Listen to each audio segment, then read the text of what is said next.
ஒரு ரயில் போய்கிட்டு இருக்கு. அதில் ஒரு பெரியவர் பிரயாணம் பண்ணிகிட்டு இருக்கிறார். எதிரில் ஒரு பெரிய அதிகாரி, ஐஏஎஸ் ஆஃபீஸர் உட்காந்துருக்கிறார். ரெண்டு பேருக்கும் முன்ன பின்ன அறிமுகம் இல்லை. அவர் வேற யாரோ, இவர் வேற யாரோ. ஒரே ரயிலில் பிரயாணம் பண்ணிகிட்டு இருக்கிறாங்க. அதுவும் எதிர்த்த இருக்கையில் ஏதோ ஒரு நகரத்தில் வண்டி நின்றுது. ரெண்டு பேரும் கீழே இறங்கினாங்க. பெரியவர் ஒரு ட்ரங்க் பெட்டியோட கீழே இறங்கினார். அந்த அதிகாரி கையில் ஒரு சின்ன பெட்டி. அவர் அந்த சின்ன பெட்டியை கீழே வச்சுட்டு கூலி கூலின்னு கத்திக்கிட்டு இருந்தார். இந்த பெரியவர் பார்த்தார். ஐயா, இந்த பெட்டி மட்டும்தானா, இல்லை இன்னும் ஏதாவது இருக்குதா அப்படின்னு விசாரித்தார். இப்போ அதிகாரி சொன்னார், இல்லைங்க இது மட்டும்தான் அப்படின்னு சொன்னார். இதுக்கு என்னத்துக்காக கூலி ஆள், நானே எடுத்துக்கிட்டு வரேனே, வாங்க அப்படின்னு சொல்லி அந்த பெட்டியை இந்த பெரியவர் கையில் எடுத்துக்கிட்டார். எடுத்ததும் ரெண்டு பேரும் பேசிக்கிட்டே நடந்து வராங்க. இப்போ பெரியவர் சொன்னார், இப்போ உள்ள நாகரிகம் எப்படி இருக்குன்னா, சுமை கால் பணம், சும கூலி முக்கால் பணம் அப்படிங்கிற மாதிரி இருக்குது. பணத்தை வீணாக்கிறதோட இது கௌரவம்னு வேற நினைக்கிறாங்க அப்படின்னார். அவர் சொல்கிறது சரிதான். 10 ரூபாய் மதிப்புள்ள ஒரு சுமையை 30 ரூபா கொடுத்து தூக்கிட்டு போவோம். நாமே அதை தூக்கினா நமக்கு கௌரவ குறைச்சல் அப்படின்னு நினைப்போம். இதுதான் நம்ம நிலைமை. ஆனால் அந்த பெரியவர் என்ன சொன்னார் தெரியுமா? நீங்கள் எங்கே போகணுமோ அது வரைக்கும் நானே இதை எடுத்துகிட்டு வரேன் அப்படின்னார். அந்த அதிகாரி பக்கத்தில் உள்ள ஒரு ஹோட்டல் வரைக்கும் போனார். பெரியவரும் அங்கே கொண்டுட்டு போய் பெட்டியை வச்சார். உடனே அந்த பெரிய அதிகாரி அவருக்கு பணம் கொடுக்கறதுக்காக பர்ஸை எடுத்தார். உடனே இவர், ஐயா எனக்கு கூலி எதுவும் வேணாம், உங்களுக்கு சேவை செய்கிறது என்னுடைய கடமை. நான் இந்த சேவையை செய்தது பணத்துக்காக இல்லை, அன்புக்காக அப்படின்னு சொல்லிவிட்டார். அதுக்கப்புறம் அவர் நன்றினார். ரெண்டு பேரும் பிரிஞ்சுட்டாங்க. இது முடிஞ்சது. அன்னைக்கு சாயந்தரம் அங்கே ஒரு பெரிய கூட்டம் நடக்குது. இந்த அதிகாரியும் அந்த கூட்டத்துக்கு போகிறார். மக்கள் கூட்டம் ரொம்ப அதிகம். அதனால் இந்த அதிகாரியும் ஒரு ஓரமாக உட்காந்துக்கிட்டார். அப்புறம் கொஞ்ச நேரத்தில் இந்த முக்கிய விருந்தினர் பேசுகிறதுக்காக வரார் மேடைக்கு. மேடையில் இருந்த பெரியவங்கள்லாம் எழுந்திரிச்சு நின்று அவருக்கு மாலை போட்டு மரியாதை செய்கிறாங்க. எங்கேயோ ஒரு மூலையில் உட்காந்துருந்தார் அதிகாரி. அவர் இதை கவனித்தார். அவருக்கு ரொம்ப ஆச்சரியம், அதிர்ச்சி. ஏன்னா அங்கே பேச வந்த முக்கிய விருந்தினர் வேற யாரும் இல்லை, இன்னைக்கு காலையில் இவர் பெட்டியை தூக்கிட்டு வந்தார் பெரியவர், அவர் தான். சரி, அந்த பெரியவர் யார் தெரியுமா? அவர் தான் ஈஸ்வர சந்திர வித்யாசாகர். கூட்டம் முடிஞ்சது. அதிகாரி அவரை தேடி ஓடினார். அவர் கைகளை பிடிச்சிக்கிட்டார். ஐயா என்னை மன்னிச்சுருங்க அப்படின்னாரு. அப்புறம் சொன்னார், அகங்காரங்கிற கெட்ட புத்தி தான் உண்மையை கண்கள்ல இருந்து மறைக்குது. அகங்காரம் தான் மனுஷனை அழிக்குது. நீங்கள் ரொம்ப பெரிய மனிதர், இருந்தாலும் மனிதத்தன்மையோடு நடந்துக்கிறீங்க. இந்த அன்பு, தயவு, பொறுமை இதெல்லாம் இல்லைன்னா மனிதனாக இருக்கிறதுல என்ன பிரயோஜனம் அப்படின்னு சொல்லிவிட்டு அந்த அதிகாரி போனாராம். மனிதத்தன்மைன்னா என்ன அப்படிங்கிற கேள்விக்கு இந்த பெரியவர் ஒரு உதாரணம். இப்பெல்லாம் அப்படியா இருக்கிறாங்க? ஒரு பெரியவர் ஒரு பெட்டியை தூக்கிட்டு வந்துக்கிட்டு இருக்கிறார். ஒரு இளைஞன் ஓடி வந்தான். கொடுங்க சார், நான் தூக்கிட்டு வரேன்னா. கொடுத்தார். வாங்கி தலையில் வச்சுக்கிட்டான். அப்புறம் சொன்னான், அடுத்தவங்க சிரமப்படக்கூடாதுங்கிறது என்னுடைய கொள்கை அப்படின்னா. அது நல்லது தான்னார் அவர். கடைசியில் பெட்டியை கொடுத்தான். வாங்கிக்கிட்டு பர்ஸை திறந்தார் பணம் கொடுக்கறதுக்காக. வேணாங்க அப்படின்னு விட்டான் அந்த இளைஞன். ஏன்னார், நான் சொன்னேன் அடுத்தவங்க சிரமப்படக்கூடாதுங்கிறது என்னுடைய கொள்கைன்னு. அதனால் உங்களுக்கு சிரமம் கொடுக்கக்கூடாதுங்கிறதுக்காக வரும்பொழுது நானே உங்கள் பர்ஸை எடுத்து வேணுங்கிற பணத்தை எடுத்துக்கிட்டு திருப்பி உங்கள் பாக்கெட்லேயே போட்டுட்டேன் அப்படின்னா. இப்படி இருக்குது இந்த காலம். அதனால் வாழ்க்கையில் அன்பு, தயவு, பொறுமை இதெல்லாம் ரொம்ப அவசியம் அப்படிங்கிறத நாம் புரிஞ்சுக்கணும். எனக்கு வாழ்க்கையே வெறுத்து போச்சு சார் அப்படின்னு சொல்லிட்டு ஒருத்தர் வந்தார். வந்து கொஞ்ச நேரம் பேசினதுக்கப்புறம் அவர் அப்படி சொல்லியிருந்தால் அதில் ஒரு அர்த்தம் இருந்திருக்கும். வர்றதுக்கு முன்னாடியே வாழ்க்கை வெறுத்து போச்சுன்னு சொல்லிட்டு வர்றார். என்ன சார் விஷயம்னு விசாரித்தோம். எங்கள் வீட்டில் தினம் 3 வேளையும் ஒரே மாதிரி சாப்பாடு சார், வித்தியாசமே கிடையாது. இப்படியே 3 மாதமாக சாப்பிட்டுக்கிட்டு இருக்கிறேன். அதை விட பட்டினி கிடந்து செத்துடலாம்னு தோணுது அப்படின்னார். ஒரு பெரியவர் சொன்ன தத்துவத்தை சொல்கிறதுக்கு ஆள் கிடைக்காம தவிச்சுக்கிட்டு இருந்தோம். இப்போ ஒருத்தர் கிடைச்சிட்டார். விட்டுலாமா? உடனே அவரை உட்கார வச்சு சொல்ல ஆரம்பிச்சிட்டோம். அதாவது நாம் அனுபவிக்கிற உணர்வுகளில் களிப்பு, மகிழ்வு, ஆனந்தம் இது மூணுக்கும் ஒன்றுக்கு ஒன்று வித்தியாசம் உண்டு. மேம்போக்காக பார்க்குறதுக்கு இது மூணு ஒன்று மாதிரி தோணும். ஆனால் அது அப்படி இல்லை. களிப்புங்கிறது உடம்பை பொறுத்தது, மகிழ்வுங்கிறது மனசை பொறுத்தது, ஆனந்தம்ங்கிறது ஆன்மாவை பொறுத்தது. இப்படி இந்த மூன்று வகையான அந்த சுவைப்புகளின் தன்மையும் வேறு வேறு. இப்போ முதல்ல களிப்புங்கிறத எடுத்துக்குவோம். நம்ம புலன்களுக்கு களிப்பை தரக்கூடிய பொருள்களுக்கு சில விசேஷ குணம் உண்டு. அது எப்படின்னா, சீக்கிரமே சலிப்பை உண்டு பண்ணும். ஒருத்தர் அந்த பொருளை எடுத்துக்கிட்டால் அது இன்னொருத்தருக்கு குறைஞ்சிரும். உணவு, உடை இதெல்லாம் களிப்பை தரக்கூடிய பொருள்கள். இப்போ உதாரணத்துக்கு, ஒரு சாப்பாட்டு மேசையில் ஒரு பாத்திரத்தில் 10 இட்லி இருக்குது. அதில் ஒரு 2 இட்லியை நம்ம தட்டில் எடுத்து வச்சு சாப்பிட்றோம். நாம் சாப்பிட்ட அந்த இட்லி நிச்சயமாக எதிரில் உட்காந்துருக்கிறவருக்கு இல்லை, அவருக்கு உபயோகப்படாது. நாம் சாப்பிட்ட அதே இட்லியை அவரும் சாப்பிட முடியாது, அவர் வேறு தான் எடுத்து வச்சுக்கணும். அது மாதிரி நாம் ஒரு சட்டையை எடுத்து போட்டுக்கிறோம், அதே சட்டையை அதே நேரத்தில் இன்னொருத்தர் போட்டுக்க முடியாது. புலன்களுக்கு களிப்பை தரக்கூடிய இது மாதிரி பொருள்கள்லாம் முதல் தடவை நமக்கு கொடுக்குற களிப்பை 2வது தடவையும் கொடுக்காது. 3வது தடவை இன்னும் குறையும், கடைசியில் வெறுப்பாக மாறிடும். ஒவ்வொன்றா இட்லியை தொடர்ந்து சாப்பிட்றோம்னு வச்சுக்கோங்க, முதல் இட்லி தரக்கூடிய சுவையை 30வது இட்லி தராது. முதல் தடவை புது சட்டையை போட்டுக்கிறப்போ நமக்கு இருக்கிற களிப்பு அதே சட்டையை 100வது தடவையாக போட்டுக்கிறோம்னு வைங்க, அப்போ இருக்குமா? இருக்காது. இதுதான் களிப்பு. அதாவது சீக்கிரமே சலிப்பை தரக்கூடியது. ஒருத்தர் எடுத்துக்கிட்டால் இன்னொருத்தருக்கு குறைஞ்சி போகக்கூடியது. ஆனால் மகிழ்ச்சிங்கிறது அப்படி இல்லை. ஒருத்தர் அனுபவிக்கிறதுனால இன்னொருத்தருக்கு குறைஞ்சி போகாது. இப்போ காலையில் சூரியன் உதயம் ஆகிறத பார்த்து சந்தோஷப்படுறோம், அதையே இன்னொருத்தரும் பார்த்து சந்தோஷப்படலாம். ஒரு நல்ல சங்கீதத்தை கேட்குறோம், ஒரு அழகான ஓவியத்தை ரசிக்கிறோம், நீங்கள் ரசிக்கிற அதே நேரத்தில் இன்னொருத்தரும் அதை ரசிக்கலாம். அதனால் அது குறைஞ்சி போகிறதில்ல. இது மகிழ்வு. ஆனால் ஒன்று, ஒரே பாடலை திரும்ப திரும்ப கேட்டுக்கிட்டு இருந்தால் கடைசியில் அலுப்பு தட்டும். அதாவது மகிழ்வுங்கிறது எப்படின்னா, மற்றவங்களோட பகிர்ந்து கொள்றதுனால குறையாது. ஆனால் ஒரே பொருள் மீண்டும் மீண்டும் அனுபவிப்பை தர்றப்போ முதல்ல மகிழ்வு அதிகரித்து அதுக்கப்புறம் அது மங்கி மறைஞ்சு போயிடும். இதுதான் அந்த மகிழ்வுங்கிறதுக்கு இலக்கணம். சரி, இப்போ 3வதாக சுகம் தரக்கூடிய ஆனந்தம்ங்கிறது எப்படின்னா, இது நமக்கு உள்ளே இருந்து சுரக்கிறது. மனசு சலனங்கள்லேருந்து விடுபடுறப்போ இந்த ஆனந்தம் நமக்கு கிடைக்கும். இது நிலையான சுகம், ஆத்ம சுகம். களிப்பிலிருந்து மகிழ்வுக்கும், மகிழ்விலிருந்து ஆனந்தத்துக்கும் செல்றது தான் மனிதன் நடத்த வேண்டிய முக்கியமான பயணம். இவ்வளவு விஷயத்தையும் கேட்டுட்டு இந்த காலத்து பையன் ஒருத்தன் வந்தான். சார், இப்போது நீங்கள் ஒரு சாப்பாட்டு மேசையில் ஒரு 10 இட்லி வைக்கிறீங்க, என்னை உட்கார வைங்க, எதிரில் இன்னொருத்தனை உட்கார வைங்க, நான் களிப்பு மகிழ்வுலாம் தாண்டி நேரடியாக ஆனந்தத்துக்கு பயணம் பண்ணி காட்டுறேன் அப்படின்னா. ஒன்றும் புரியல அவன் சொன்னது. அது எப்படி, என்ன பண்ணுவ நீ அப்படின்னு சொல்லி கேட்டோம் ஆச்சரியமாக. 2 இட்லி சாப்பிட்டா தானே சார் களிப்பு, நான் 10 இட்லியும் மொத்தமாக சாப்பிட்ருவேன், அடுத்தவனுக்கு எதுவும் கிடைக்காது, அவனுக்கு கிடைக்காதபடி நாமே சாப்பிட்டுடுறோம்ல, அதுதானே நமக்கு ஆனந்தம் அப்படின்னு அதுக்கு ஒரு விளக்கம் சொல்கிறான். ஒரு ஊரில் ஒரு மன்னர் இருந்தார். அவர் பக்கத்து தேசத்து மேலே படையெடுக்கணும்னு நினச்சிக்கிட்டு இருந்தார்.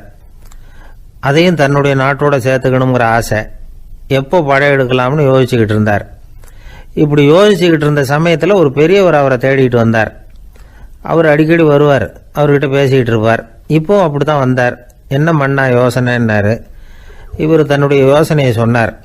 இந்த சமயத்தில் மன்னருக்கு தாகம் எடுத்தது, தண்ணி குடிக்கணும் போல இருந்தது. உடனே அங்கே இருந்த ஒரு அரண்மனை பணியாளரை கூப்பிட்டார். போய் கொஞ்சம் தண்ணி கொண்டு வாப்பா அப்படின்னார். அந்த பணியாளர் போனார், ஒரு கோலையில் தண்ணி கொண்டு வந்தார், ராஜா கிட்ட நீட்டினார். ராஜா அதை வாங்கி குடிக்கிறதுக்காக வாய்கிட்ட கொண்டுட்டு போனார். அந்த நேரம் பார்த்து, மன்னா கொஞ்சம் பொறுங்கன்னார் இந்த பெரியவர். ஆவலோடு குடிக்க போன மன்னர் அப்படியே நிறுத்திக்கிட்டு பெரியவரை பார்த்தார். இப்போ அந்த பெரியவர் சொன்னார், மன்னா, இப்போ உங்களை விட வலிமை உள்ள ஒரு சக்தி உங்களுக்கு தண்ணி கொடுக்க மறுத்துடுதுன்னு வைங்க, உங்களை குடிக்க விடாமல் தடுத்துடுது அப்படின்னா இப்போ இந்த ஒரு கோவலை தண்ணீரை என்ன விலை கொடுத்து வாங்குவீங்க அப்படின்னு கேட்டார். இப்போ எனக்கு இருக்கிற தாகத்துக்கு என்னுடைய அரசாங்கத்தில் பாதியையாவது கொடுத்து இந்த தண்ணியை வாங்கிறதுக்கு தயங்க மாட்டேன்னார் அவர். சரி, இப்போ அந்த தண்ணியை குடிங்கன்னார் பெரியவர். மன்னர் ஆவலோடு அந்த தண்ணியை குடித்து முடித்தார். அதுக்கப்புறம் கொஞ்ச நேரம் தன்னுடைய படையெடுப்பை பற்றி சொல்லிக்கிட்டு இருந்தார். கொஞ்ச நேரம் கழித்து மறுபடியும் இந்த பெரியவர் கேட்டார், மன்னா, இப்போ நீங்கள் ஒரு கோவலை தண்ணீரை குடித்து முடிச்சுட்டீங்க. இப்போ அந்த தண்ணீர் உங்கள் உடம்பை விட்டு வெளியில் வரக்கூடிய பாதை அடைபட்டு போச்சு அப்படின்னு வச்சுங்க, அதை வெளியேற்றுவதற்காக நீங்கள் எவ்வளவு செலவழிப்பீங்க அப்படின்னு கேட்டார். மன்னர் யோசனை பண்ணார். அப்படி ஒரு நிலைமை ஏற்பட்டு போச்சுன்னா என்னுடைய அரசாங்கம் பூராவையும் அதுக்கு ஈடாக தர்றதுக்கு கூட தயங்க மாட்டேன்னார்.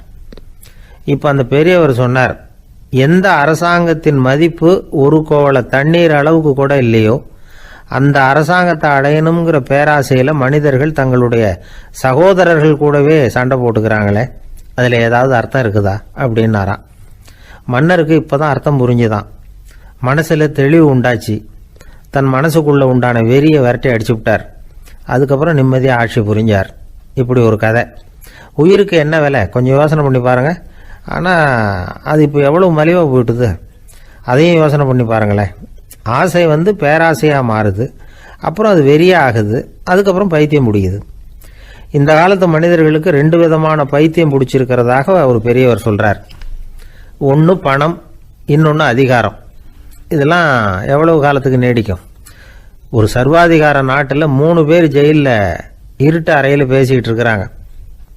நீ எப்படி இந்த ஜெயிலுக்கு வந்த அப்படின்னு ஒருத்தர் கேட்டாராம். இந்த நாட்டு ராஜாவை ஆதரித்து நான் பிரச்சாரம் பண்ணினேன், அதனால் கூட்டத்தில் தகராறு வந்துட்டுது, கலவரமாக போச்சு, அதுக்கு நான் தான் காரணம்னு அரெஸ்ட் பண்ணி இங்கே கொண்டாந்து போட்டாங்க அப்படின்னாராம் அவர். சரி, நீ எப்படி இங்கே வந்த அப்படின்னு இன்னொருத்தரை பார்த்து கேட்டிருக்கார். நான் இந்த நாட்டு ராஜாவை எதிர்த்து பிரச்சாரம் பண்ணேன், அதனால் கலவரம், அரெஸ்ட் பண்ணி கொண்டாந்து போட்டாங்கன்னார். சரிப்பா, நீ எப்படி அங்கே வந்த அப்படின்னு 3வது ஆளை பார்த்து இவங்க கேட்டாங்களாம். இதுக்கு அந்த ஆள் மெதுவாக வெளிச்சத்துக்கு நான் தான் இந்த நாட்டு ராஜா அப்படின்னாராம். ஒரு ஊரில் ஒரு ஆள் இருந்தான். கற்பனையிலேயே காலத்தை கடத்திக்கிட்டு இருந்தான். ஒரு நாள் ஒரு மரத்தடியில் உட்காந்துருந்தான். அவனுக்கு பசிக்கிற மாதிரி தெரிஞ்சுது. உடனே கற்பனையிலேயே சாப்பிட ஆரம்பிச்சிட்டான். அதாவது எதிரில் இலை போட்டு சாப்பாடு போடப்பட்டிருக்கிறதாகவும் அதை இவன் சாப்பிட்றதாகவும் நினச்சிக்கிட்டு கையை மட்டும் வாய்க்கும் தரைக்குமா அப்படியும் இப்படியும் கொண்டுகிட்டு போய் பாவனை பண்ணிகிட்டே இருக்கிறான். தூரத்தில் இருந்து பார்க்குறவங்களுக்கு இவன் ஏதோ பலமான விருந்து சாப்பிட்டுக்கிட்டு இருக்கிறான் அப்படின்னு தான் தோணும். அது மாதிரியே பண்ணிகிட்டு இருந்தான். அந்த வழியாக ஒரு சன்னியாசி வந்துக்கிட்டு இருந்தார். இவனை பார்த்தார். என்ன இவன் இப்படி பண்ணிகிட்டு இருக்கிறானே அப்படின்னு நினச்சாரு. கொஞ்ச நேரம் அவனையே உத்து பார்த்துக்கிட்டு இருந்தார். இவரை பார்த்ததும் அவன் இன்னமும் சுவாரஸ்யமாக சாப்பிட ஆரம்பிச்சிட்டான். அப்பப்பா, என்ன இது, இந்த குழம்பு இவ்வளவு காரமாக இருக்குது, என்னுடைய நாக்கே எரிஞ்சு போடும் போல இருக்கே அப்படின்னு சொல்லிக்கிட்டு பக்கத்தில் ஒரு குவளையை எடுத்து தண்ணி குடிக்கிறது மாதிரி பாவனை பண்ணுறான். அப்பாடா, இப்போ கொஞ்சம் பரவாயில்ல அப்படின்னு சொல்லிக்கிட்டு குவளையை கீழே வைக்கிறது மாதிரி ஒரு பாவனை பண்ணுறான். சன்னியாசி பார்த்தார். என்னப்பா, சாப்பாட்டில் காரம் அதிகமோ அப்படின்னார். ஆமாம் சுவாமி, ஞாபகம் மறதியில் கொஞ்சம் மிளகாய் அதிகமாக சேர்த்துக்கிட்டேன் அப்படின்னா. சரி சாப்பிடு அப்படின்னு சொல்லிட்டார். அவன் சாப்பிட்டு முடிக்கிற வரைக்கும் பொறுமையாக உட்காந்துருந்தார். அவன் அப்பாடா அப்படின்னு சொல்லிட்டு மறுபடியும் தண்ணியை எடுத்து குடித்தான். எல்லாம் கற்பனையிலேயே. அதுக்கப்புறம் சன்னியாசி பேச ஆரம்பித்தார். இதை பாருப்பா, உன்னுடைய கற்பனையை நான் மெச்சுறேன், இருந்தாலும் உன் சாப்பாட்டில் ஒரு இனிப்பையும் வச்சுருக்கலாமே, ஏன் மிளகாயை அளவுக்கு அதிகமாக போட்டுவிட்டு அவஸ்தைப்படுறேன் அப்படின்னார். அவன் யோசிக்க ஆரம்பித்தான். அதுக்கப்புறம் இவர் சொன்னார், இதை பாருப்பா, இனிமேல் உன்னுடைய கற்பனையும் உயர்ந்ததாக இருக்கட்டும் அப்படின்னு உபதேசம் பண்ணிவிட்டு போனார். எப்பவும் உயர்வை பற்றியே சிந்திக்கணும். உயர்வு கிடைக்கலன்னா கூட அப்படி சிந்திக்கிறத நிறுத்தப்படாது அப்படிங்கிறார் திருவள்ளுவர். உள்ளுவது எல்லாம் உயர் உள்ளல், மற்ற அது தள்ளினும் தள்ளாமை நேர்த்து. ஊக்கம் இல்லாமல் உலகத்தில் வாழ்ந்து பிரயோஜனம் இல்லை. அதனால் உயர்வாகவே சிந்திக்கணும். அது நம்மளை ஊக்கப்படுத்தும். இது பெரிய ஒரு வாக்கு. இந்த உலகத்தில் கற்பனையிலேயே வாழ்கிற சில கஞ்சர்களும் உண்டு. அதாவது 2 கஞ்சர்கள், 2 பேரும் பக்கத்து ஊரில் இருந்தாங்க. பொங்கல் சமயம் ஒரு கஞ்சன் தன்னுடைய மகனை கூப்பிட்டான். இதை பாருப்பா, பக்கத்து ஊரில் என்னுடைய நண்பன் ஒருத்தன் இருக்கிறான், அவனுக்கு பொங்கல் பரிசு ஏதாவது கொடுக்கணும், நான் ஒரு 4 ஆட்டுக்குட்டியை தரேன், நீ கொண்டுகிட்டு போய் கொடுத்துட்டு வந்து விட்றியா அப்படின்னு கேட்டான். சரி, நான் புள்ள ஒரு பைய கையில் எடுத்துக்கோன்னா அவன் எடுத்துக்கிட்டான். இந்த ஆட்டுக்குட்டி பிடிச்சிக்கோ அப்படின்னு சொல்லி ஒவ்வொன்றா போடுறேன் பார் அப்படின்னு சொல்லிட்டு 1 2 3 4 அப்படின்னு எண்ணிக்கிட்டே வெறும் சைகையாலேயே ஆட்டுக்குட்டியை பிடிச்சி போடுறது மாதிரி பாவனை பண்ணிகிட்டு இருக்கிறான். அவன் பிள்ளையும் அது ரொம்ப அக்கறையாக வாங்கிக்கிறது மாதிரி வாங்கிக்கிட்டு அந்த பையை தூக்கிக்கிட்டு அடுத்த ஊருக்கு போகிறான். இவன் அங்கே போய் சேர்ந்த நேரத்தில் அந்த கஞ்சன் ஊரில் இல்லை, எங்கேயோ வெளியில் போயிருக்கிறான். அவனோட புள்ள மட்டும்தான் வீட்டில் இருந்தான். இவன் அவங்கிட்ட இதை பாரு, எங்கள் அப்பா உங்கள் அப்பாவுக்கு ஆட்டுக்குட்டி கொடுத்து அனுப்பியிருக்கிறாரு, பிடிச்சிக்கோ அப்படின்னு சொல்லி பாவனையிலேயே ஒவ்வொன்றா எடுத்து அவங்ககிட்ட கொடுத்துட்டான். அவனும் வாங்கிட்டான் வாங்கிறது மாதிரி.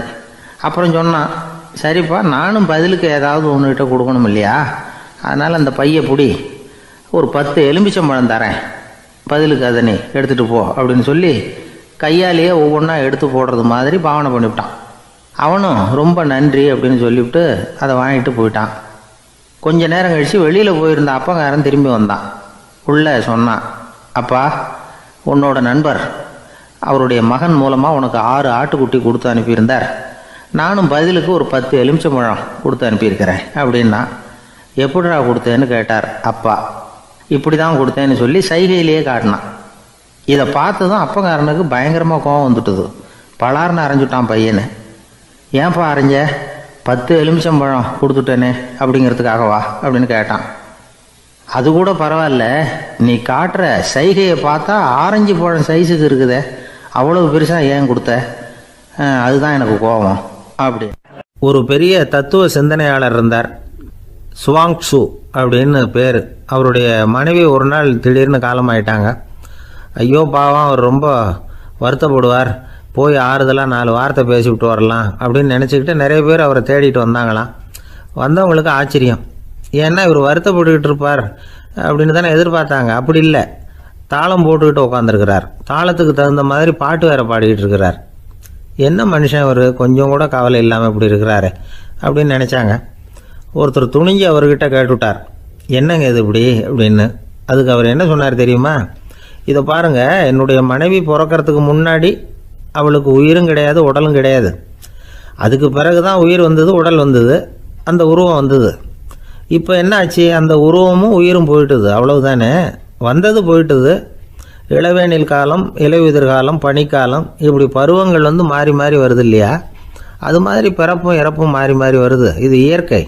இதுக்காக அழுதா அது எப்படி அப்படின்னாராம். ஞான தெளிவு அடைஞ்சவங்களுக்கு எல்லாமே சுகம்தான். திருவள்ளுவரும் அதை தான் சொல்கிறார், உறங்குவது போலும் சாக்காடு, உறங்கி விழிப்பது போலும் பிறப்பு. தூங்கிறதுக்கெல்லாம் நாம் வருத்தப்பட்டுக்கிட்ட இருக்கிறோமா? இன்றைக்கி தூங்க வேண்டியிருக்குதே, இன்னும் கொஞ்சம் நேரத்தில் நான் தூங்க வேண்டியிருக்கு அப்படின்னு சொல்லி யாராவது அழுதுகிட்டு இருப்பாங்களா? அதனால் இந்த உலக வாழ்க்கையினுடைய இயல்பை யதார்த்தத்தை நாம் தெளிவாக புரிஞ்சுக்கணும். அப்படி புரிஞ்சுக்கிட்டால் நாம் கவலை இல்லாமல் வாழ முடியும். ஒரு வயசான தாத்தா பாட்டி 60 வருஷத்துக்கு முன்னாடி அவங்களுக்கு கல்யாணம் ஆச்சு, ஒன்றாவே வாழ்ந்தாங்க, ஒன்றாவே இறந்து போனாங்க. இப்போ அவங்க 2 பேரும் சொர்க்கத்துக்கு போய் சேர்ந்தாங்க. அங்கே எல்லா வசதியும் இருந்தது. ஒரு பெரிய பங்களாவே இவங்களுக்கு ஒதுக்கி கொடுத்தாங்களாம். இதுக்கு எவ்வளவு வாடகைன்னு கேட்டார் தாத்தா. வாடகையெல்லாம் கிடையாது, இலவசம் அப்படின்னார் அங்கே இருந்தவர். அந்த வீட்டுக்கு பின்னாடி ஒரு பெரிய புல்வெளி இருந்தது.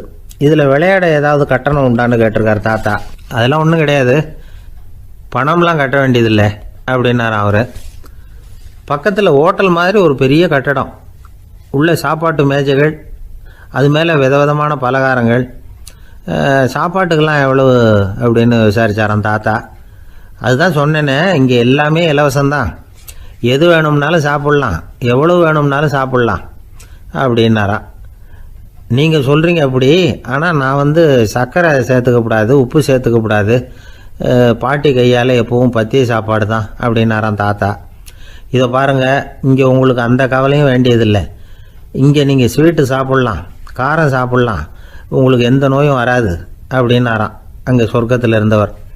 இதை கேட்ட உடனே அந்த தாத்தா பக்கத்தில் நின்ன பாட்டியை பார்த்து கத்தினாராம், அடி பாவி, எல்லாத்தையும் கெடுத்துட்டியே, நீ எனக்கு பத்திய சாப்பாடு போடாமல் கண்டதை திங்க விட்டுருந்தா 10 வருஷத்துக்கு முன்னாடியே நான் இங்கே சேர்ந்துருப்பேனே அப்படின்னாராம். வாழ்க்கையில் ரொம்பவும் அடிபட்டு அல்லல் போட்டுக்கிட்டு இருக்கிற ஒருத்தர் வந்தார். மனசு ரொம்பவும் நொந்து போய் பேசினார். இந்த உலகத்தில் மனுஷனாக பிறந்ததை விட மாடாக பிறந்திருக்கலாம் சார் அப்படின்னார். திடீர்னு வந்து என்கிட்ட இப்படி சொன்னால் அதுக்கு நான் என்னங்க பண்ண முடியும் அப்படின்னேன். உங்ககிட்ட வரணும்னு தோணுச்சு, அதனால் வந்தேன் அப்படின்னார். சரிங்க, இப்படி ஒரு யோசனை வந்ததுக்கு என்ன காரணம் அப்படின்னு சொல்லி அவர்கிட்ட கேட்டேன். அதுக்கு அவர் சொன்னார், என் பையனுக்கு வேலை தேடுறேன் கிடைக்கல, பொண்ணுக்கு மாப்பிள்ளை தேடுறேன் கிடைக்கல, வீடு கட்டுறதுக்கு கடன் கேட்குறேன் கிடைக்கல, மாடாக பிறந்திருந்தா இது மாதிரி கவலையெல்லாம் கிடையாதுல்ல, பேசாமல் வைக்கோலை தின்னுக்கிட்டு அசை போட்டுக்கிட்டே கடந்து விடலாமே அப்படின்னார் அலட்சியமாக. அதுக்கப்புறம் தான் அவர் சொன்ன கருத்தை நானும் கொஞ்சம் அசை போட ஆரம்பித்தேன் மனசுக்குள்ளே. இப்போது இயற்கையை பொறுத்த வரைக்கும் அது நாம் எல்லாரும் மகிழ்ச்சியாக வாழணும் அப்படின்னு தான் விரும்புது. விலங்குகள், பறவைகள், தாவரங்கள், அப்புறம் மற்ற உயிரினங்கள் எல்லாமும் நல்லபடியாக இருக்கணும் அப்படிங்கிறது தான் இயற்கையோட விருப்பம். அதில் ஒன்றும் சந்தேகம் இல்லை. இயற்கையோட அமைப்பை கொஞ்சம் கவனித்து பார்த்தா அதை நாம் நல்லா புரிஞ்சுக்கலாம். இருந்தாலும் இந்த ஆள் சொன்னதை கேட்ட பிறகு தான் ஒரு முக்கியமான வேறுபாடு புரிஞ்சுது. அதாவது இந்த உலகத்தில் உள்ள முக்கியமான பிரச்சனைகள் 6. அந்த 6 பிரச்சனைகளும் ஆடு மாடுகளுக்கு கிடையாது, மரம் செடி கொடிகளுக்கு கிடையாது. ஆனால் மனுஷன் அந்த 6 பிரச்சனைகளையும் சந்திக்க வேண்டியிருக்கு. சரி, அந்த 6 பிரச்சனைகள் என்னென்ன தெரியுமா? முதல்ல இந்த ஆடு மாடுலாம் நமக்குன்னு சொந்தமாக ஒரு வீடு இல்லையே அப்படின்னு கவலைப்பட்டுக்கிட்டு இருக்கிறதில்ல. ஆனால் மனிதனுக்கு வீடு தேவைப்படுது. இது ஒரு வித்தியாசம். இப்போ 2வது பிரச்சனை என்னென்னா ஆடை பிரச்சனை. ஒரு கோழியோ சேவலோ நாம் போட்டுக்கிறதுக்கு ஒரு சட்டை இல்லையே அப்படின்னு கவலைப்படுறதில்ல. ஆனால் மனுஷனுக்கு அந்த கவலை உண்டு. சரி, இப்போ 3வது என்னன்னு பார்த்தா கல்வி பிரச்சனை. ஒரு பசுமாடு கவலையோடு நின்றுக்கிட்டு இருக்கு அப்படின்னு வச்சுக்குவோம். நீங்கள் அதுக்கிட்ட போய், ஏன் பசுமாடை கவலையோடு நின்றுக்கிட்டு இருக்கிற அப்படின்னு கேட்குறீங்க. என் கண்ணுக்குட்டிக்கு எல்கேஜியில் இடம் கிடைக்கல, டொனேஷன் கொடுக்கறதுக்கு கையில் பணமும் கிடையாது, சிபாரிசுக்கு யாரை பிடிக்கிறதுன்னு தெரியல, இப்படியா சொல்லிகிட்டு இருக்கோம். அதுக்கு அந்த கவலையெல்லாம் கிடையாது. ஆனால் மனிதனுக்கு அந்த கவலை உண்டு. 4வது என்னன்னு பார்த்தீங்கன்னா வேலைவாய்ப்பு பிரச்சனை.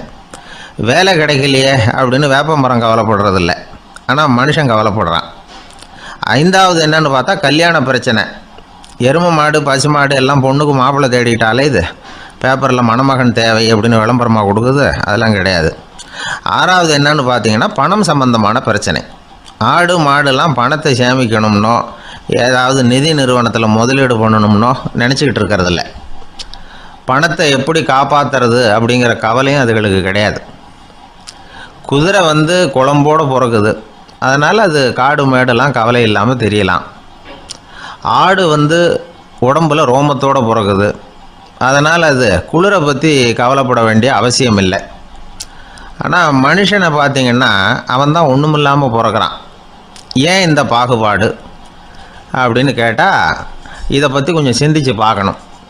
அதாவது இந்த சந்தேகத்தை ஒரு பெரியவர்கிட்டையும் கேட்டேன். அவர் சொன்னார் இதுக்கு பதில். அவர் இதே கேள்வியை இயற்கை கிட்ட கேட்டாராம். இயற்கை பதில் சொல்லிச்சான். வேறு யாருக்கும் கொடுக்காத ஒரு வலுவான கருவியை, ஒரு பவர்ஃபுல் வெப்பன் மனுஷனுக்கு கொடுத்துருக்குறேன்னு, அந்த கருவியை உபயோகப்படுத்தி அந்த 6 பிரச்சனையை மட்டும் இல்லை 6 கோடி பிரச்சனைகள் இருந்தாலும் அதையெல்லாம் சமாளிக்கலாம். அது கருவி என்ன தெரியுமா? அதுதான் 6வது அறிவு. அதை உபயோகப்படுத்தினா காலுக்கு செருப்பு தயார் பண்ணிக்கலாம், குளிருக்கு போர்வை தயார் பண்ணிக்கலாம், என்ன வேணும்னாலும் செய்யலாம் அப்படின்னு இயற்கை பதில் சொல்லிச்சான். அதனால் நாம் செய்ய வேண்டியது என்னென்னா இயற்கையை முதல்ல சரியாக புரிஞ்சுக்கணும். இயற்கையின் படைப்பையே நாம் வந்து சரியாக புரிஞ்சுக்கிறது இல்லையே, அதுதான் வேதனை. இந்த கதையை கேளுங்க. இப்போ நகரத்திலேருந்து ஒரு ஆள் கிராமத்துக்கு வந்தான். அங்கே ஒரு சிறுவன் மாடு மேய்ச்சிக்கிட்டு இருந்தான். நகரத்து ஆள் சொன்னான், எவ்வளோ அழகான பசு, அது சரி இதுக்கெல்லாம் ஏன் கொம்பு இல்லைன்னா. இதுக்கு அந்த பையன் பதில் சொன்னான், பசுமாட்டுக்கு கொம்பு இல்லாததுக்கு பல காரணங்கள் உண்டு. கண்ணுக்குட்டியாக இருந்தால் கொம்பு இருக்காது, பசு வளர்ந்து பெருசானதுக்கு அப்புறம் தான் கொம்பு முளைக்கும், இது ஒரு காரணம். சில சமயம் வளர்கிற கொம்பு எடுத்து விடுறது உண்டு, அது ஒரு காரணம். ஆனால் இதுக்கு ஏன் கொம்பு இல்லைன்னு கேட்குறீங்க, அதுக்கு என்ன காரணம்னா இது பசு இல்லை குதிரை அப்படின்னானா. ஒரு சிகை அலங்கார கூடம், ரொம்ப சுறுசுறுப்பாக எல்லோரும் வேலை செஞ்சுக்கிட்டு இருக்கிறாங்க. முடி வெட்டிக்க வந்திருக்கிறவங்க நிறைய பேர், எல்லோரும் வரிசையாக உட்காந்துருக்குறாங்க. அந்த சமயத்தில் திடீர்னு கதவை திறந்துக்கிட்டு ஒருத்தர் உள்ளே வர்றார். அவர் ஒரு பெரிய மனிதர், அவரும் முடி வெட்டிக்கிறதுக்காக தான் உள்ளே வந்திருக்கிறார். அவரை பார்த்த உடனே அங்கே வரிசையில் உட்காந்துருந்தவங்க எல்லாரும் எழுந்திரிச்சு அவர்கிட்ட வந்துட்டாங்க. அவரை சுற்றி நின்றுக்கிட்டாங்க. எப்படி இருக்கிறீங்க, நல்லா இருக்கீங்களா அப்படின்னு விசாரிக்க ஆரம்பிச்சிட்டாங்க. எல்லாம் முடிஞ்சதும் வந்தவர் கேட்டார், வரிசையில் கடைசியாக இருக்கிறவர் யார் அப்படின்னு கேட்டார். ஏன்னு கேட்டாங்க. நான் அதுக்கு அடுத்தபடியாக உட்காரணும், அதுக்காக தான் கேட்குறேன் அப்படின்னார். உடனே அங்கே இருந்தவங்கள்லாம் என்ன சொன்னாங்க தெரியுமா? நீங்கள் வரிசையில் காத்திருக்கக்கூடாது, நீங்கள் அரசாங்கத்தின் தலைவர், உங்களுக்கு நேரம் முக்கியம், அதனால் நீங்கள் முன்னாடி போங்க அப்படின்னு சொன்னாங்க. ஆனால் அதை அவர் கேட்கல. தோழர்களே, உங்களுடைய கருத்துக்கு ரொம்ப நன்றி. எல்லாரும் வரிசையாக தான் வரணும், அதுதான் முறை. வரிசையில் வரணுங்கிற நடைமுறையை நானும் பின்பற்ற விரும்புகிறேன். நாம் எல்லாரும் சமமானவர்கள் அப்படின்னார். இப்படி சொல்லிவிட்டு வரிசையில் கடைசியாக இருந்த ஒரு நாற்காலியில் போய் உட்காந்துக்கிட்டார். தன் சட்டை பையில் இருந்த ஒரு செய்தித்தாளை எடுத்தார், படிக்க ஆரம்பிச்சிட்டார். ஆனால் அங்கே இருந்தவங்களால இதை பார்த்துக்கிட்டு சும்மா இருக்க முடியல. ஒருத்தர் எழுந்திரிச்சு வந்தார். ஐயா, இப்போ என்னுடைய முறை வந்திருக்குது, நான் தான் போக வேண்டிய முறை. உங்களை இங்கே காத்திருக்க வைக்கிறத விட ஒரு 5 ஆண்டுகளுக்கு கூட நான் முடிவெட்டிக்காமே இருந்துட முடியும் அப்படின்னார். அவர் மறுபடியும் சொன்னார், ஐயா, நீங்கள் வரிசை முறையை தாண்டி போக விருப்பப்படல, சரி, ஆனால் என்னுடைய முறையை மாற்றி கொடுக்கறதுக்கு எனக்கு முழு உரிமை இருக்குது. இதுக்கு பதிலாக உங்களுடைய கடைசி இடத்த நான் எடுத்துக்கிறேன், இதை நீங்கள் மறுக்க முடியாதுன்னார். அங்கே இருந்த மற்றவங்களும் இதை ஒரு மனசாக வற்புறுத்த ஆரம்பிச்சிட்டாங்க. அந்த பெரிய மனிதர் பார்த்தார், சரின்னு கடைசியாக ஒத்துக்கிட்டார். அவர் யார் தெரியுமா? அவர் தான் மாவீரர் லெனின். ரஷ்யாவில் கிரெம்ளின் சிகை அலங்கார கூடத்தில் தான் இது நடந்தது. எல்லாரும் இந்நாட்டு மன்னர்கள்னு வாயளவில் பேசுகிறதுல என்ன பிரயோஜனம்? நாம் எல்லாரும் சமங்கிறத நடைமுறையில் கடைபிடிச்சி காட்டினவங்க கொஞ்சம் பேர் தான். அவங்களில் ஒருத்தர் தான் லெனின். வரிசையில் நின்று வர்றதுங்கிறது ஒரு சிறந்த பண்பு, உயர்ந்த பண்பு. இன்றைக்கி பல இடங்களில் அது நமக்கு தேவைப்படுது. ஒரு ரேஷன் கடை வாசல், கடை திறக்கிறதுக்கு முன்னாடியே எல்லாரும் வரிசையில் நின்றுட்டாங்க. கடைசியாக வந்த ஒருத்தர் க்யூவில் முன்னாடி போகிறதுக்கு முயற்சி பண்ணுறார். ஏற்கனவே நின்றுட்டு இருக்கிறவங்க அவரை முன்னாடி போகிறதுக்கு விட மாட்டேங்கிறாங்க. கடைசியாக போய் நில்லையா அப்படின்னு எல்லாரும் கத்துறாங்க. அதை அவர் காதில் வாங்கலை. முண்டி அடிச்சுக்கிட்டு முன்னாடி போகிறதுக்கே முயற்சி பண்ணிகிட்டு இருக்கிறார். எல்லாரும் சேர்ந்து அவரை வலுக்கட்டாயமாக இழுத்து கொண்டாந்து பின்னாடி கொண்டு போய் நிறுத்திவிட்டாங்க. நிறுத்திவிட்டு சொன்னாங்க, அதை பாருப்பா, நாங்கள் இருக்கிற வரைக்கும் நீங்கள் முன்னாடி போய் எதையும் வாங்க முடியாது, தெரிஞ்சுக்கோ அப்படின்னாங்க. இப்போ அந்த ஆள் சொன்னாராம், நான் இங்கே பின்னாடி நிற்கிற வரைக்கும் நீங்களும் எதுவும் வாங்க முடியாது அப்படின்னாராம். ஏன்னு கேட்டிருக்கிறாங்க. நான் தான் அந்த கடையை திறக்க வேண்டிய ஆள் அப்படின்னா. கிபி 1078 வருஷம் மார்ச் மாதம் 19ஆம் தேதி திங்கட்கிழமை அதிகாலை நேரம் ஒரு குழந்தை பிறந்தது. எங்க தெரியுமா? காஸ்பியன் கடலுக்கு தெற்கே பாரசீக மொழி வழங்கிய தபரிஸ்தான் மாநிலத்துல ஜீலான்கிற புனித நகர், அதோட புறநகர் பகுதியில் உள்ள நீப்புங்கிற ஊர்ல தான் அந்த குழந்தை பிறந்தது. அந்த இடம் இப்போ ரஷ்யாவில் இருக்கு. அந்த குழந்தை யாருன்னு நினைக்கிறீங்க? அதுதான் முஹித்தீன் பெருமான், ஆன்மீக சாதனைகள் புரிந்த மகான் முஹித்தீன் ஆண்டகை. தன்னுடைய 18வது வயசுல உயர்கல்விக்காக ஜீலான் நகரத்தை விட்டு பகுதாத் நகரத்துக்கு புறப்பட்டு போறார். இளம் பிராயம் தானே, அதனால துணைக்கு ஒரு வர்த்தக கூட்டத்தோட சேர்ந்து போயிட்டு இருக்கிறார். ரொம்ப தூரம் போகணும். ஒவ்வொரு இடமா தங்கி தங்கி போயிட்டு இருக்கிறாங்க. ஒரு இடத்துல ஒரு கொள்ளை கூட்டம் பயங்கரமான ஆயுதங்களோட அவங்கள வழிமறிச்சுட்டுது. அந்த வர்த்தக கூட்டம் வச்சிருந்த பொருள்களை எல்லாம் அவங்க பறிச்சு விடுறாங்க. இவங்களும் பயந்துகிட்டு இருந்தது எல்லாத்தையும் அவங்க கிட்ட கொடுத்துடுறாங்க. முஹித்தீன் ஆண்டகை மட்டும் இதையெல்லாம் பார்த்துக்கிட்டு தனியா ஒதுங்கி நிற்கிறார். ஒரு 18 வயசு பையன் மட்டும் இப்படி தனியா அநாத சிறுவன் மாதிரி நின்றுட்டு இருக்கிறத அந்த கொள்ளை கூட்டத்தில் இருந்த ஒருத்தன் பார்க்கறான். கிட்ட நெருங்கி வர்றான். அலட்சியமாகவும் கிண்டலாகவும் உங்ககிட்ட ஏதாவது இருக்குதா அப்படின்னு கேட்கறான். இவங்கிட்ட என்ன இருக்க போகுது அப்படிங்கிற நம்பிக்கையில அவன் அப்படி கேட்கறான். உடனே இவரு, ஓ இருக்குதே, என்கிட்ட 40 தீனார் இருக்கு அப்படிங்கிறார். இப்படி சொல்லியும் அந்த கொள்ளைக்காரனுக்கு நம்பிக்கை வரல. என்னிடம் விளையாடாத, பொய் சொல்லாத, உண்மையை சொல்லு அப்படிங்கிறான் அவன். உண்மையைத்தான் சொல்றேன், என்கிட்ட 40 தீனார் இருக்கு அப்படிங்கிறார் இவர். எங்க வச்சிருக்கிற அப்படின்னு கேட்கறான். சட்டையின் விழாப்புறத்துல உள்ள பகுதியில அதை வச்சு தச்சிருக்கிறாங்க அப்படின்னு உண்மையை சொல்றார். உடனே கொள்ளை கூட்ட தலைவன் அதை கத்தியால கீறிப்பார் அப்படின்னு உத்தரவு போடுறான். அந்த சட்டையை கிழிக்கிறாங்க. உள்ள இருந்து 40 பொற்காசுகளும் பொலன்னு கீழே கொட்டுச்சு. அதை பார்த்த உடனே அந்த கொள்ளை கூட்ட தலைவன் மலைச்சு போய் நின்னுட்டான். காசை பார்த்துட்டு அவன் மலைச்சு போல, பொய் பேசாத அந்த பையனோட நேர்மையை பார்த்துட்டு அவன் அப்படி நின்னான். மெதுவா அந்த பையன்கிட்ட வந்தான். ஏன்பா நீ என்ன பணக்கார குடும்பமா அப்படின்னு கேட்டான். அப்படிலாம் இல்ல, எனக்கு அப்பா இல்ல, அம்மா மட்டும்தான் உண்டு. எங்க அப்பா எனக்குன்னு விட்டு போன சொத்தே இந்த 40 தீனார் தான் அப்படின்னாரு இவர். அப்படி இருந்துமா உண்மை பேசணும்னு ஆசைப்பட்டேன், என்கிட்ட ஒண்ணும் இல்லைன்னு ஒரு வார்த்தை சொன்ன உன்னை விட்டுருப்போமே அப்படின்னா அவன். அப்படி இல்லைங்க, நான் இறைவன் திருநாமத்தை அறியக்கூடிய கல்வி ஞானத்துக்காக இப்ப போயிட்டு இருக்கிறேன். இறைவன் திருநாமத்தை உச்சரிக்க வேண்டிய நாவால பொய் பேசக்கூடாதுன்னு எங்க அம்மா சொல்லியிருக்கிறாங்க. அதனால நான் எப்பவுமே பொய் சொல்ல மாட்டேன் அப்படின்னு என்னுடைய தாய்க்கு வாக்கு கொடுத்திருக்கிறேன் அப்படின்னார் அவர். முகையத்தின் பெருமான் வார்த்தைகளை கேட்ட அந்த கொள்ளையர்கள் மனம் திருந்தி நல்லவங்களா ஆயிடுறாங்க. அந்த கொள்ளையர் தலைவன் பிற்காலத்துல ஒரு பெரிய மகான் ஆயிடுறார்.